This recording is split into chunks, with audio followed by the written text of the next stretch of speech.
நீதிமன்றம் விசித்திரம் நிறைந்த பல வழக்குகளை சந்தித்திருக்கிறது. புதுமையான மனிதர்களை கண்டிருக்கிறது. ஆனால் இந்த வழக்கு விசித்திரமானதும் அல்ல, வழக்காடும் நான் புதுமையான மனிதனும் அல்ல. வாழ்க்கை பாதையில் சர்வசாதாரணமாக தென்படக்கூடிய ஜீவன்களில் நானும் ஒருவர். கோயிலில் குழப்பம் விளைவித்தேன், பூசாரியை தாக்கினேன், குற்றம் சாட்டப்பட்டிருக்கிறேன். இப்படியெல்லாம் நீங்கள் எதிர்பார்ப்பீர்கள் நான் இதையெல்லாம் மறுக்கப் போகிறேன் என்று. இல்லை, நிச்சயமாக இல்லை. கோயிலில் குழப்பம் விளைவித்தேன். கோயில் கூடாது என்பதற்காக அல்ல, கோயில் கொடியவர்களின் கூடாரம் ஆகிவிடக் கூடாது என்பதற்காக. பூசாரியை தாக்கினேன், அவன் பக்தன் என்பதற்காக அல்ல, பக்தி பகல்வேசம் ஆகிவிடக் கூடாது என்பதற்காக. உனக்கே இவ்வளவு அக்கறை, யாருக்கும் இல்லாத அக்கறை என்று கேட்பீர்கள். நானே பாதிக்கப்பட்டு, நேரடியாக பாதிக்கப்பட்டு சுயநலம் என்பீர்கள். அந்த சுயநலத்திலே பொதுநலமும் கலந்திருந்தது. ஆகாரத்திற்காக அழுக்கை சாப்பிட்டு தடாகத்தை சுத்தம் என்கிறதே மீன்கள். அதை போல என்னை குற்றவாளி என்கிறார்களே.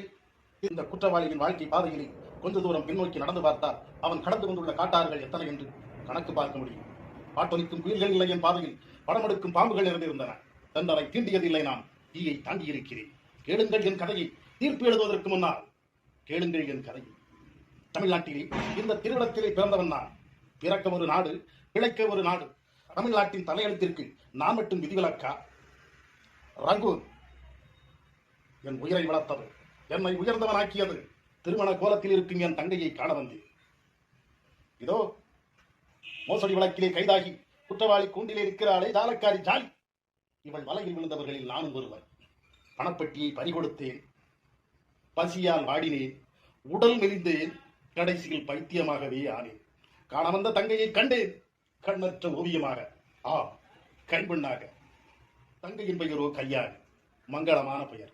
ஆனால் கழுத்திலே மாங்கல்யம் இல்லை. செழித்து வளர்த்த குடும்பம் இன்று சீரழிந்து விட்டது. கல்யாணி அலைந்தாள், கல்யாணிக்காக நான் அலைந்தேன். கல்யாணிக்கு கருணை காட்டினர் பலர். அவர்களில் காளையர் சிலர் கைமாறாக அவள் காதலை கேட்டனர். கடவுள் பக்தர்களும் கல்யாணியை காப்பாற்ற வந்தார்கள். பிரதிபலனாக அவளது கற்பை காணிக்கையாக கேட்டார்கள். அவர்களிலே முதன்மையானவன் இந்த பூசாரி. கல்யாணியின் கற்பை காணிக்கையாக கேட்டிருக்கிறார். பராசக்தியின் பெயரால், உலக மாதாவின் பெயரால்.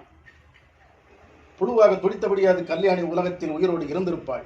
அவரை தற்கொலை செய்ய தூண்டியதே இந்த பூசாரிதான். இரக்கமற்ற இந்த உலகத்தில் தன் குழந்தையை விட்டுச் செல்ல அவளுக்கு விருப்பமில்லை. தன் குழந்தை ஆதரவற்று துடித்துச் சாவதை அவள் விரும்பவில்லை. அதனால் தன் குழந்தையை அவளை கொண்டு விட்டாள். விருப்பமானவர்களை கொல்வது விந்தை அல்ல. உலக உத்தமர் காந்தி, அகிம்சா மூர்த்தி, ஜீவகாரண்ய சீலர் துடித்துக் கொண்டிருக்கும் கண்டுக்குட்டியை கொன்றுவிடச் சொல்லி இருக்கிறார்கள். அது கஷ்டப்படுவதை காண சகிக்காமல் அந்த முறையை தான் கல்யாணி கையாண்டிருக்கிறார்.